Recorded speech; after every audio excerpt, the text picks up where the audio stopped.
Hey there, everybody. Welcome back to the next episode of Progress Now with Josh. This episode, I'm going to tell you how to make $4 million in 48 hours. Just 2 easy steps. Step number 1, be Bernie Sanders. That's right. Bernie made $4 million in the last 2 days from 200,000 new individual donations. And the biggest, most important thing is 25,000 first-time donors to the campaign. 25,000 people who have never donated, who are now firmly behind Bernie. I mean, if you're donating money to a candidate at this stage of the game, they're your person. So they're going to be there with you. So this is just phenomenal news. The second part of the making $4 million process, however, isn't quite as simple. I'm going to go through a partial list here of the preparation that you might need to do to be Bernie Sanders. So this is the part that might take just a little bit more consideration. You'll need 70 years of service and activism work. You're going to have to hold a political office for about 40 years. You're going to have to stay uncorrupted during that entire time in political office. You're going to have to push for unpopular policies that hurt your political career but benefit poor and working people. You're going to have to maintain activism throughout your time in elected office. So you can't just be a public servant. You have to also be out on picket lines, just standing with workers, doing everything you can to be an activist while you're actually still in public office. You're going to have to, at one point, try to convince one of your best friends to run for the presidency because you believe she has the best chance to win.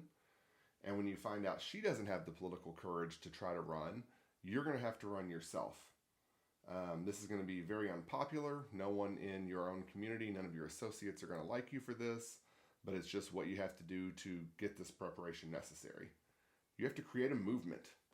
Once you've created that movement, you have to actually keep that movement going for the next 4 years after you have finished your elected or your presidential run. You have to keep the movement going and keep everybody else engaged throughout all that time. Then you have to run for president again. No one's going to want you to. They're going to tell you you're crazy. They're going to tell you there's all kinds of reasons that you shouldn't, but you have to run for president again. You have to surge to the top of the polls despite the media blackout, despite the negative press, despite all the bias in Washington, D.C. being against you, despite having a heart attack, despite ageism. You still have to surge to the top of the polls just before the primary caucuses are going to start in a couple of weeks. You have to have the same friend who you tried to convince to run for the presidency earlier stab you in the back the day before one of the major debates. Then you have to go ahead and be the bigger person and forgive this friend and try to shake hands with her, only to have her not shake your hand when you reach across to shake hers. Then, on top of all that, you always have to stay true to your message and never change for anyone. That's a very big part of it. So, if you can do all those things and just put in the 70 years or so of activism time into it and all the other stuff, then you can maybe become Bernie Sanders, and then you too could raise $48 million in 2 days. Good luck with that. Click the subscribe button up there if you liked this. I'm going to try to have more of these every few days or so. I would love to have more of you following the content and just letting me know what you'd like to see. All right, until next time, thanks so much.